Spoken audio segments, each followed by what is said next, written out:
A new phase of the 2020 presidential campaign and an important new phase of the response to the redacted Mueller report began this afternoon at 4:05 p.m. Eastern, and this was a surprise.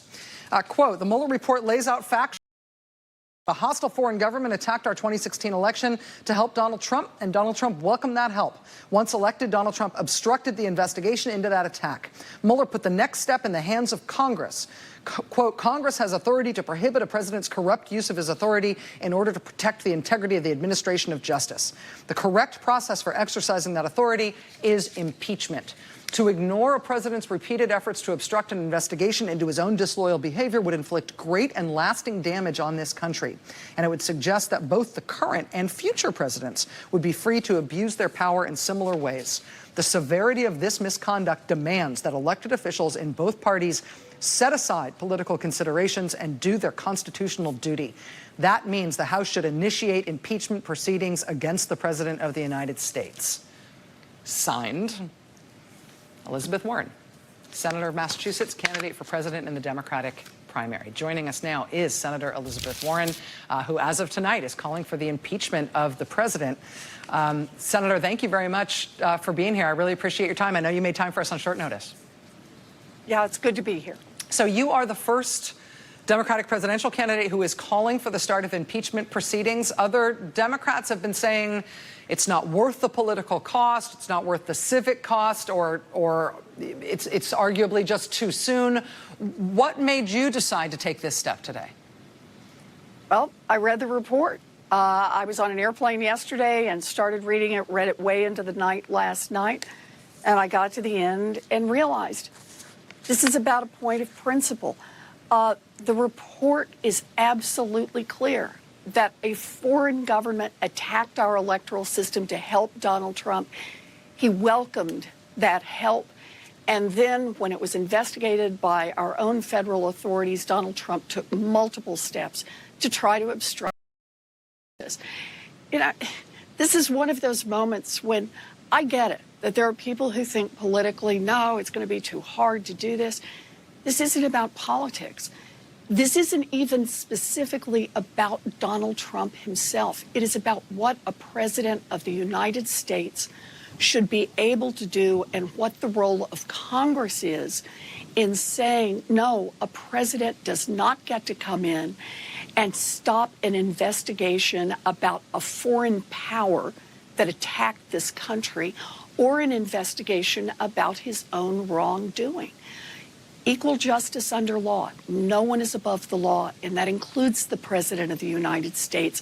It is the constitutional responsibility of Congress to follow through on that. If you had a crystal ball and could see into the future, and you could see that if the argument that you're making carried the day in the House and impeachment proceedings began in the House, there was an investigation in the Judiciary Committee, they referred articles of impeachment to the House voted essentially to indict the president, and then the Senate didn't act, or the Senate voted and decided that the president should not be removed from office on the basis of those articles of impeachment. If you could see into the future and that's how it would go, the House says yes, Senate says no, would you still think that it was the right thing to do for the country and that it was a worthy use of resources and time? Yes, I would. I think that each person has to stand up and be counted in a democracy. I think that's why we're elected to the House and to the Senate. And there are times when it's beyond politics, when it is a point of principle, to stand up and say, no president can do this, because it matters not just for this president, it matters for the next president and the president after that and the president after that. You know, I get it. In dictatorships, the government coalesces around the one person in the middle and does everything to protect that one person. But that's not where we live. We live in a democracy, and it is controlled by a constitution. And the way we make that democracy work is with checks and balances. And a president who says, I don't have to follow the law, and nobody can touch me on criminal acts, that's not right. The Constitution says that the House and the Senate can do this. And look, this is not something I want to do. That's not the point. It's a point of principle, and every member of the House and every member of the Senate should be called on to vote Do you believe that that constitutes an impeachable offense? I do believe that the evidence is just overwhelming that Donald Trump has committed these offenses, and that means we should open proceedings in the House, and then the House can take a vote.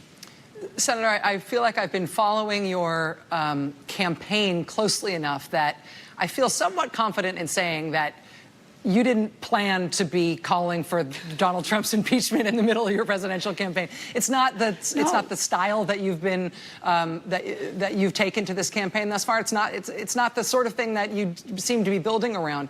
But I take you at your word that you were struck by reading the report and that you were moved by the evidence. I will tell you, I haven't thought much about impeachment at all. I've been watching the Democrats in the House, for one, say that the ones in leadership positions who would have a say over this sort of thing, saying no, no, no, they don't want to do it, either never or not anytime soon. When I read the report, the one thing I made sure to watch on TV, I took a break to watch, was to see what Jerry Nadler would say, because I had read enough of the report that day. By the time he was speaking, I was 1,000% sure that what he was doing was getting in front of the cameras to announce that he was opening an impeachment inquiry. And I would not have expected that before reading the report myself. Because of what I experienced, because of what you just experienced, I wonder if you think that more of your colleagues than people are expecting might come around to this, that this report might have actually jarred something significantly loose compared to how people felt about this issue before. You know, I think that's a good point, and it very well may have. You know, I hope everybody in Congress actually reads the report. I think it's important. But it's exactly where you started this question.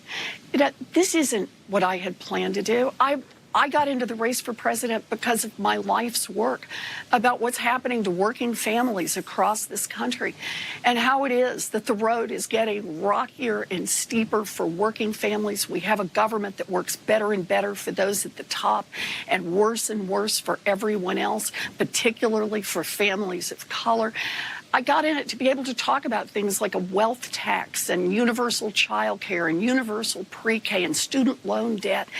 And all those things are there at ElizabethWarren.com. And I hope lots of people will go and look at them and volunteer and be part of that campaign.